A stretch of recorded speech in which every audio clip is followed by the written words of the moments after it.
Morning, guys. I'm honored to be among the Creative Morning speakers, and it's a pleasure. I've looked forward to this day for weeks now. But they gave me the word failure, which was sort of a challenge, since I thought, well, I'm not just going to stand up here and tell a story how I took a beating and then lost and experienced failure. So I thought, well, if I need to flip this around and make this interesting, let's challenge the term failure, because I had really no other way to make this into a success story than to challenge the definition of failure. Therefore, if we look at Wikipedia, it says that failure is a state or condition of not meeting a desirable or intended object and may be viewed as the opposite of success. And since they put in may, I allow myself to challenge that term by definition. And we, as a human being and a human species, we plan on an everyday basis. We plan to avoid failure. We plan our lives. We try to plan our lives. We plan who we spend our life with, where we go and where we work. But those damn plans never last in any way. And if we look at this old journal, Helmut von Moltke, he said that no plan of operation extends with any certainty beyond the first contact with main hostile force. Or, in other words, nothing goes as planned. And I think that this is really interesting, that as soon as we deviate from the plan, we in some sort experience failure. Because I mean, we set out with one goal or several goals and had a plan and a strategy for reaching these, but as soon as we deviate, by definition, I guess we fail. And I skateboarded when I was a kid, and the only time I learned anything was when we failed, when I failed miserably. This is not me. I don't have that sort of tattoos yet, but it could have been. I mean, I did a lot of face plants. And this talk is going to be brutally honest. I'm going to tell you two stories, and one of them is going to be very personal. The other one is going to be about entrepreneurship. And you might say that you can even get a chance to get under my skin, and I'm super excited to do it, but I'm also anxious to see how I react to it, because it's the first, or the second time I share this story. The first time was last week. And you might even go so far to say that you get a chance to get inside my brain and pick my brain. And I'll show you why. But back to the point of as soon as we deviate from the plan, we, by some sort, in my mind, experience failure. And I looked into some of the other speakers who have had this great subject. And Andrea Vinkovic said in Perth in Australia, he said that the opposite of failure is open-mindedness. And that was just, she nailed it. I mean, that was what I was looking for. I've been trying all week, every night, to figure out what word would I be using instead of, what would be the opposite. And I don't think that success necessarily is the right word, but I think open-mindedness is so much better. Because in this way, I mean, in my life, nothing has gone as planned. Nothing, literally nothing went as planned, but I wouldn't have it any other way. I mean, and she says further on, so the result that you get is not necessarily the result you expect, but that doesn't mean it necessarily is a failure, which is interesting. So let's look into the two stories. As I mentioned, one of them is going to be personal, and the other one is going to be entrepreneurship, about entrepreneurship. So I mean, this is the beginning of the personal speak and or the personal story, and I guess when I was At the age of 13, Monday was the worst day every damn week. I mean, I hated Mondays. There was nothing good about Mondays. I hated getting out of the bed. I hated admitting that the weekend was over and now the real life had to begin again. So I was really bitching about those Mondays, which isn't fair, because I mean, Monday hadn't done anything. He just got the last chance to pick a weekday, and Friday was taken, Saturday was taken, so he sort of was the last guy at gym, and I mean, you can't blame him, but I hated those Mondays. But that was at the age of 13, and then I had a blood sample, and this is back. You can see this is 14 years back. If you look at the big, nice skater sneaks the size of a ferry. But this was my first blood sample of many. And what happened was that I was actually diagnosed with cancer in my sinuses. And the sinuses is the area next to the nose and the nostrils. And I didn't experience any pain. We found out since my parents and my younger sister couldn't sleep. And they went out and checked that I had maybe something was wrong. I could have some, I don't remember the name of it, but it was quite normal for young teenagers to have this disease, so to speak, and it was a quick fix. But then they realized that I had a 9 by 4 centimeters tumor in my sinuses, and therefore I was snoring so bad that nobody could sleep in the house. I slept perfectly, but nobody else could. And these couple of photos is from that period when we realized, and I was admitted to the hospital and I had surgery. And my father is an ex-colonel, so I guess that this intrigued him in some way. These surgeries, and I don't know if it was the blood or anything, but he wanted to go into the OR with me and take photos. And at that point I thought that was a ridiculous idea. But today I'm really, really pleased we have those photos, because they remind me of the bad times and not only the good times. And I think that we need to embrace those moments more than we do today, and not only take the smiling selfies with a semi-famous person on the street. Because these photos are my everyday reminder of what I went through at that time. As you can see, this is the last minutes before the surgery, and I'm sure that if they had allowed it, he would have stayed through the whole surgery. I know he actually asked for it. But this is me looking up at my mom saying, "This sucks." But it was a quick surgery, and this is me at the age of 13, and I had that scar, and I guess that with scars come good stories, and yeah, you get some attention in 7th grade, so it wasn't that bad. But nothing else happened. And actually, a cute, funny story is that when I was admitted to the hospital, I've had 20-some surgeries since that. And one of them was just to check whether I was okay. I mean, just a standard check operation. And our beautiful, wonderful queen was admitted to the hospital at the same time as I was. And at that time, you were not allowed to bring a computer or cell phone or anything. I mean, they barely had magazines there. The only magazines were there were these women magazines about gardening and knitting. And I spent hours in there, so I was bored out of my mind. But I was admitted to the hospital, and so was she. She was on the 7th floor, I was on the 2nd. And I thought I've had a great team of doctors and surgeons and nurses, the best I could ask for. And one of them, she told me that the queen was upstairs. I said, "How about I go visit her?" And she said, "You're definitely not allowed to." "Well, how about I borrow your coat?" And she said, "I'll put down my coat here, and I'll leave my stethoscope and my little doctor book, and I'll be back in 30 minutes. Let's say it that way. So I put on this stuff, and I was high on medicine, and I went up to the 7th floor and looked around for our queen, and I was sure that this was going to be more interesting than reading these knitting magazines. But within the first 50 meters, these two major, huge gorillas came walking after me, and I thought, well, if I look convincing enough, they're going to let me pass. So I just walked straight on to them and thought, this is a great idea, I'm here to check. And I thought, okay, either I'm going to go smash right into him, or I'm going to just like hide in a room.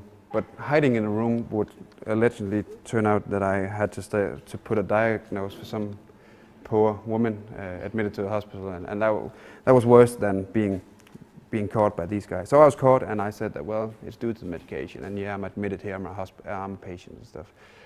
But I didn't get the chance to meet her, so I hope that if she sees this, then she'll ask me out for coffee, because I did all in my power to visit her. I'm sure that would have been a great talk. Well, unfortunately, I was 4 years later. I was diagnosed with cancer again, and this time around, it was a way larger operation. And I went through chemotherapy. I had surgery and eventually radiation. And one of the things that they've done in these many surgeries is that they rebuilt my nose, because due to the many surgeries, they had to do some cosmetic, and that brought an interesting subject to the point from one of my doctors, because he told me that, what would you like your nose to look like? Interesting. And for the next couple of weeks, I saw movies and TV with a whole different view than I used to. And a lot of my role models actually don't have that nice a nose. But I looked carefully, and I realized that without any doubt, the prettiest man alive could be an inspiration to me. So I asked, this was after the surgery, but I asked, could I get some of this? And you can be the judge. I don't know whether it was a success or not, but I enjoyed it. And I felt like this IKEA sample or do-it-yourself project, because when I came out of the surgery, I said, well, doc, I think something's wrong. I feel something in my forehead. And he said, well, Christian, don't you worry. What we did was that we sliced you open from ear to ear, and then we pulled down your face and took some of your skull out and did surgery from above down in your sinuses. Oh, well, okay. Luckily, I didn't know that going into the surgery, but okay. And he said, there's only 3 things you should know from now on. One is that it's titanium, which is more expensive than gold. Nice. Bling. And he said that you're not going to set off any alarms going through airport security. All right. That was my second concern at this point, but thanks for sharing. And he said, well, your forehead is so enforced now that you shouldn't fear going downtown anywhere in the world, because your skull is literally fracture free. And I said, all right, well, and he said, don't you worry about it. You got these 16 screws, and they're going to stay there, and I mean, you can tell great stories, and so I do. But back to the radiation, because unfortunately the radiation went wrong. As you can see, that huge cannon there is the radiation cannon, and at some point during these months of treatment, I don't know how to explain, it's shot in a wrong angle or something, because it hit my brainstem, which caused to, and this is actually only 2 years ago, my left side was affected by this treatment, and I had a severe bleeding in my brainstem. And my left side, that's why I walk with a limp now. I've always wanted to say that 50 cents sentence. I walk with a limp since I had that bleeding in my brainstem, and we're designed in a way that they don't make extra space. So that bleeding was causing a lot of damage. Therefore, my left side started to be affected by it. And they told if we could do surgery in Denmark, but it was too risky. And there was a ninja surgeon in Arizona who could do the surgery. And my nurse told me that, well, I have some bad news for you. When you're heading back from the States, there's no other opportunity than to fly first class. I was like, wow, man, that sucks. And she said, yeah, and this is so difficult to order a monkey class ticket one way and a first class the other way, so we're going to ship you first class both ways. And therefore, this picture, because I said to my doctor, am I allowed to drink alcohol? And he said, yeah, sure. And this was probably the first and last time I'm going to fly first class, and the steward, he just gave me the whole charade. I mean, I had the whole menu card. I tried all the wines, he left the whiskey bottle, and I was pissed when I arrived. And my mom came out, and I was just with my GoPro camera, singing and dancing all the way. But fast forward, because it was a serious surgery, and here's probably the most personal thing I can share with you guys, is that I had to put my life in other people's hand once more, and luckily, once again, my father was documenting all this, and this short clip that I'm going to show you now is from the very last minutes before surgery, when I was asked to say goodbye to my parents, since it was a high-risk operation, and there was a high risk that I wouldn't wake again. And I've muted the sound for two reasons. One of them is that I think that's my business in some way, and the other thing is that I'd like to ask you what you guys would say to your parents, or what you would hope they would say to you, what things you have achieved, what failures you have embraced and solved open-minded.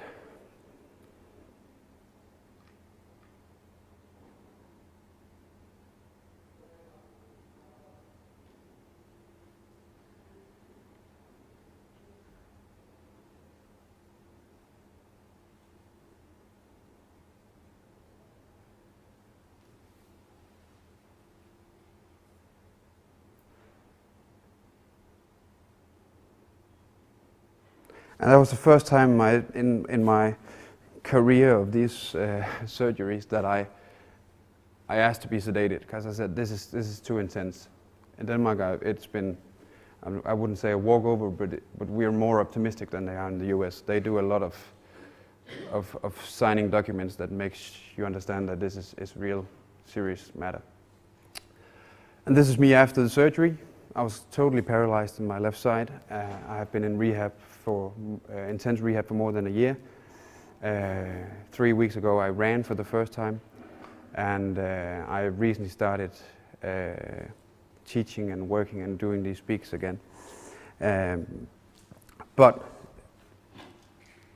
in all this, there was some great outcomes for me. I mean, when I went into entrepreneurship, I realized that was exactly the same mindset that I was forced to have during my treatment. Because I had to go in with an open mind, I had to stay positive, I had to face the challenges, overcome them, walk around them or smash through them. So this mindset really helped me out. And here I am today. I've built 3 companies, and we've funded millions, and we've built more than 3, but some of them were huge failures. But that's not the topic today, so. And I'll go real quick, just saying that Mondays are my favorite now, clearly.